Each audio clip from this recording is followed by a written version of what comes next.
Hi everyone! Samahan niyo naman ako ngayon at share ko naman nga sa inyo yung bago kong skincare. After ilang years nga talagang tinigil ko na yung pag-rejuve ko dahil nga nasira nga yung skin barrier ko.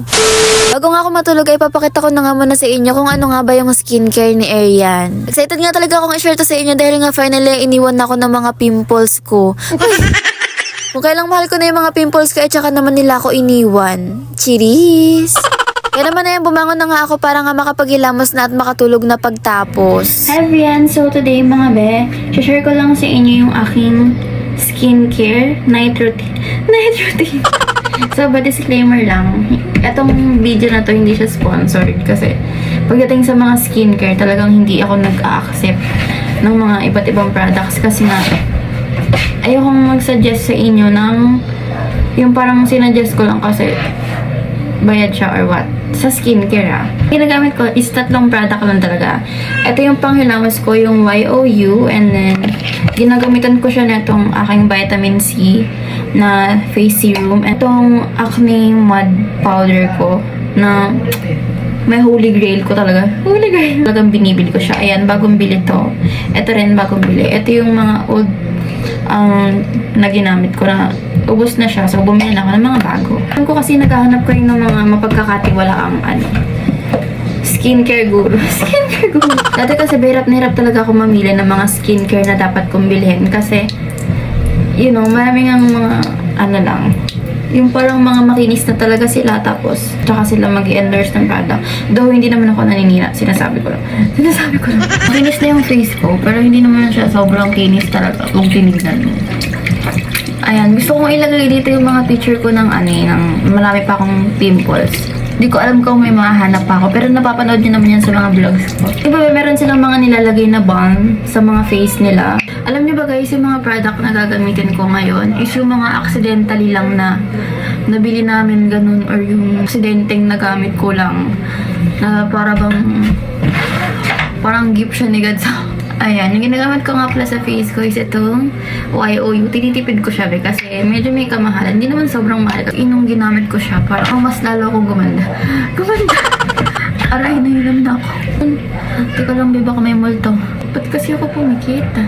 Sabi ko mag-skincare lang ako, hindi ko sinabi yung maliligo ako. Alam niyo ba, simula nung nag-grade 10 ako. Nag-breakout ako ng mga time na yung grade 10 pa lang ako and now college ako. Ngayon ko pa lang nahanap yung skincare na para sa akin, babe. Gumawa ako ng tissue.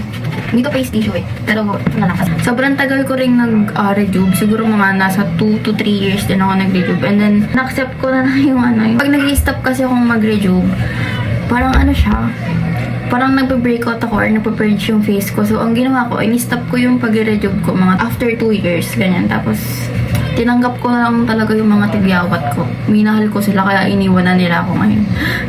Nasira talaga yung barrier ko dun, face barrier ng mukha ko sa rejuve.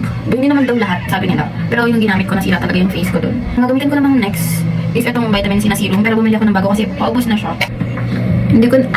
Sayang. Hindi ko naman sinabi na gawin niyo rin itong skincare ko. Pero baka lang kasi umeffect sa inyo. Gusto ko lang makahelp. Kasi iniiyakan ko talaga yung pimple ko dati. Lalo na pag may mga nakakapansin ng pimple ko na.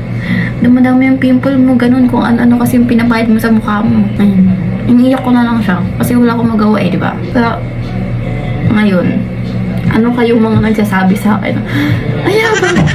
Pero ayun, I'm so happy na nahanap ko na yung skincare na para sa akin at sana tumagal siya. Ayan, ito namang mud powder ko. Aksidente lang dito. Ay, story time ko pala muna. Story time. Paano ko ito nabili? So ito, bili ko lang to kasi piso lang siya sa Shopee. Itong isa kong YOU. Piso lang siya. Tapos ito, hindi ko na siya piso nabili pero bumili ulit ako kasi parang trusted ko na siya na. Medyo nawala yung mga pimples ko na. And then, next kong binili, itong mud powder ko. Nung nasa 70 pesos lang to sa Watson.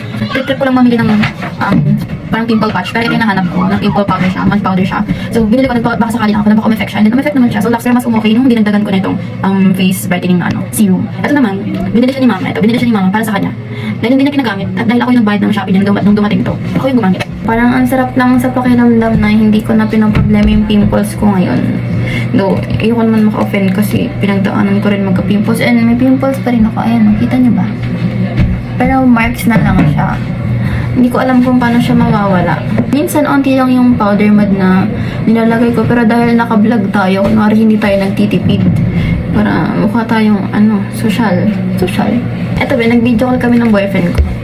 Ang daldal ko naman, nag-video call kami ng boyfriend ko. Tapos, sabi ko, love, Sabi ko na, wala na akong pimple. Napapansin mo ba yun? Parang, sabi ko sa kanya, wala na akong pimple, hindi mo man lang ako pansinin. Tapos sabi niya, ayaw na raw pansinin kasi daw baka dumawi. Tapos sisihin ko pa siya. Nung sinabi ko na wala na akong pimple, nagka-pimple ako kahapon dito. So, basta dito sa part na to. Pero nalagyan ko siya ng ganito, so nawala na siya. Magic lang siya. So wala nang pag kumikinis na yung face nyo. Hindi ko nire-recommend na ipento nyo sa tropa nyo para hindi mapansin. Mas okay na hindi na mapansin. Kaysa pansinin nila tapos yung pimple mong papansin, tutubo na naman yan. Sinasabi ko sa'yo. I just want to help my girls out there na baka nag-breakout team kayo and sobrang fan nun kasi ako iniiwan ko talaga siya before. And then pinipicturean ko yung sarili ko, binibidyoan ko habang umiiyak ako. Diba? Para akong tanga pero ayun yung ganap ko before. Yung mga nag-read after ko mag-rejuve, pinang-stop ko muna kasi sakit na ng pagmumukha ko. Ganun. Parang nakakairita siya para kung mapapansin pa ng iba na yung pimples mo dumadami. Eh di masalo ka pang nasakan kasi may pimple ka nga, pinansin pa. I'm so happy, nagkakaroon na ulit ako ng confidence. Ayan, sa everyone ko dyan, ng mga nanonood, gusto ko lang sabihin na your pimples doesn't define you.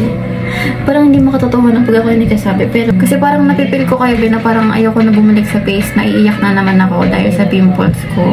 Or dahil may nakakapansin na naman na nagkakatigyawat na naman ako, ganun. So, mahalin nyo lang yung mukha nyo. Like, I don't do. Ako natutong mag-makeup. Kasi, tinatapalan ko yung mga pimples ko before. Tapos, tamad din ako mag-skincare. Pero, medyo sinisipag na ako kasi ayoko na nga balakan yung face ko na sobrang dami yung pimple. Ayoko na umiyak na dahil sa pimple. So, ayan na. Love you guys. Yun lang, palike, follow, and share nga pala ng page ko. Thanks for watching!